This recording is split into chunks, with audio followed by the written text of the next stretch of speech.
All right, y'all. It's another episode of the Fit CEO podcast. And if you're watching on YouTube, I also appreciate that as well. Let's get rocking and rolling today. Actually, I got a quick update for you guys, and then we'll dive into the topic. And what we're going to be talking about today is what to do when you feel like you have all these opportunities at your fingertips. Should you take advantage of them or should you not?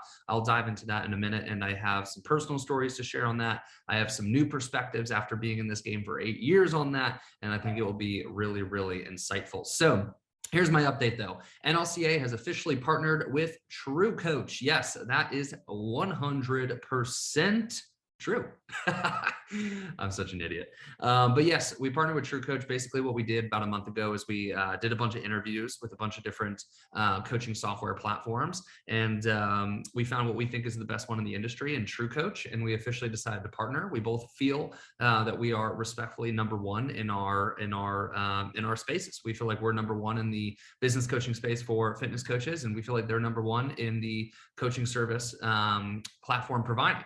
And we decided to partner up. So what that means is if you become an NLCA student, you get 1 free month of True Coach. And if you are a True Coach user, you get a significant discount off on NLCA as well, which is super awesome, super exciting. All right, let's dive in. And if you hear Mila in the background, you guys know the drill.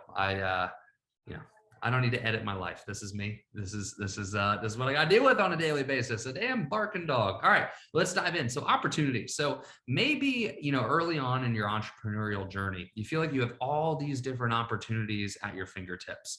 You feel like, you could do the real estate thing. You could do the online fitness coaching thing. You have this thing, you have that thing, right? You have all these different things popping up and you feel like the right thing to do is to take advantage of all these opportunities. Trust me, I felt the same exact way. I started in 2015 and, I've been in this game for 2015, 7 years going on 8 years, which is insane. And I can't tell you how many different opportunities have been thrown my way. And I can't tell you how much my perspective has changed on this. Because in the beginning, I was very much the yes person. I took every opportunity that came my way. And I'd be lying if I said that there wasn't growth involved. There was 100% growth involved.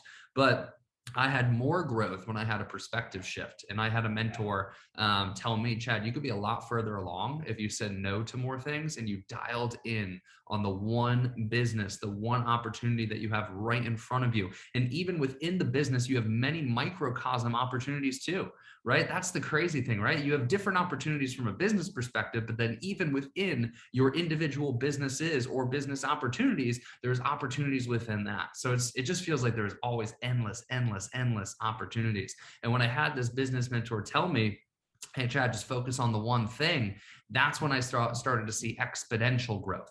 So when I said yes to opportunities, I saw growth. But when I started saying no to opportunities and focusing on the opportunity and only inviting the right opportunities in and operating under the lens of, you know what, I should really think about if this is where my bandwidth should be going, that's when I really started seeing exponential growth. And here's an analogy that I have for you. All right. And I'm gonna hopefully all you fitness individuals can resonate with this analogy. But here's the analogy. If you want to get good at bodybuilding, what do? You bodybuild, right? If you want to get good at strength training, what do? You strength train. If you want to get good at running, what do? You run. If you want to get good at CrossFit, what do? You CrossFit. If you want to get good at any one individual thing, you do that thing. What if somebody said, hey, I want to be a good bodybuilder, but then that individual also was doing CrossFit. They were also doing gymnastics. They were also running. They were also doing strength training. They were doing all these different things. They would be an average bodybuilder, right? They'd be an average bodybuilder. And what would happen on a bodybuilding stage if you had that individual and then you had the individual that every single day focused on their bodybuilding craft? The person who's focusing on their bodybuilding craft on a daily consistent basis would run that other individual over. And you could say that in anything, right? You can, let's say somebody is like, man, I want to get really good at basketball, but they, let's go back to high school here for a minute. Let's say they want to get really good at basketball. Let's say the basketball season is in the winter, right? And during the spring, they played lacrosse. And during the summer, they played some other sport. And during the fall, they played football. But the sport they really liked and really wanted to get better at was in basketball. And then you had another individual who really wanted to get good at basketball. And yes, they had their main season in the winter, but they also focused on basketball in the spring. Maybe they did a summer tournaments in the summer. Maybe they had a fall league in the fall. And then what would happen? That person would get exponentially better in the winter. And the individual who's focusing on multiple different sports but wants to get good at one would get marginally better, right? Maybe they get more athletic, but they wouldn't improve the skill of playing basketball. Well, the same thing is true in business. If you want to have an exceptional online fitness coaching business, you can't also be a real estate agent. You can't also do these brand deals. You can't also do whatever XYZ thing, fill in the blank. Now, what I'm not saying is if you have a full-time job right now and you're trying to become an online fitness coach, obviously you can make that transition. But once you are a full-time online fitness coach, you can't tantalize and entertain all these other different opportunities. You have to commit to one. And this is why people have this is why it's called the 1%. This is why people who make over $400,000 a year are called the 1%. The reason they're called the 1% is because they focus on their one opportunity. They focus on their one opportunity. They do not climb the ladder by having 7 different income streams. They climb the ladder by getting really fucking good at one. And then once they start making substantial amounts of money, I'm talking about they become millionaires, then they diversify, not in the aspects of starting new businesses. They diversify in investing in things that do not take away from their time.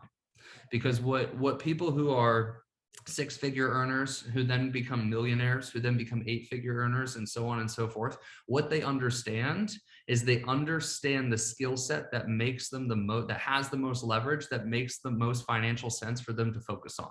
And then they allocate the rest of their resources into other aspects that do not require their time to then continue to grow their wealth.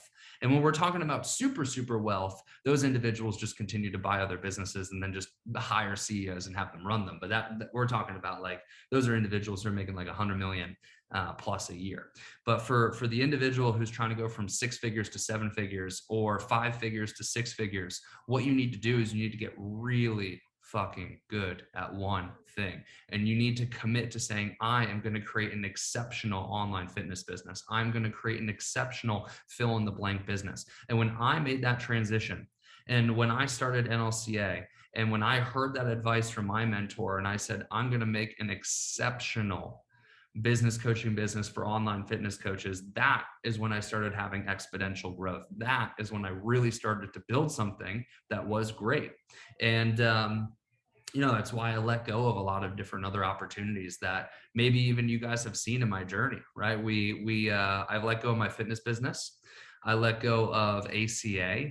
I let go of a couple other opportunities as well that I'm not going to speak on, but I've let go of a lot of opportunities. And if I kept those opportunities, I would have made a lot of money, but I wouldn't have created something exceptional.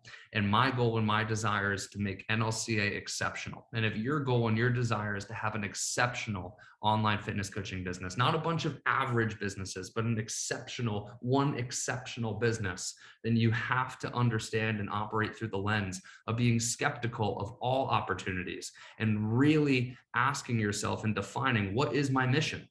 And I can tell you our mission right now, our mission is to help entrepreneurs grow and scale profitable online fitness coaching businesses.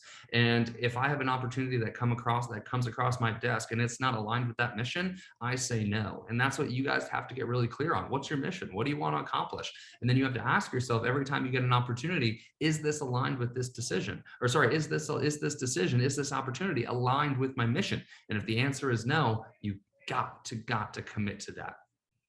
So that's the difference, guys. If you want to go from 5 figures to 6 figures, if you want to go from 6 figures to 7 figures, if you want to go from 7 figures even to 8 figures, it's all about becoming exceptional and creating an exceptional business. And actually, my mentor told me it's not until you go from 8 figures to 9 figures, meaning from 10 million a year to 100 million a year, that you start to diversify and create different, in quotes, products or businesses or whatever it may be. So hopefully that puts things into perspective. I've had 8 years of experience under my belt doing this, and I lived a lot of those years saying yes to a bunch of different opportunities. And I asked myself, what would my life look like if I just continued to focus on one thing over the course of these past 8 years? Probably be in a lot different place. I'm happy with where I'm at, and I'm grateful for all the experiences that I've had, but I'm excited to see the next decade of focusing on one thing and what making one thing exceptional. So hopefully this is a learning lesson that you guys take to heart. Hopefully you take action on it. That's it for me today. I'll see you guys in the next one. Peace.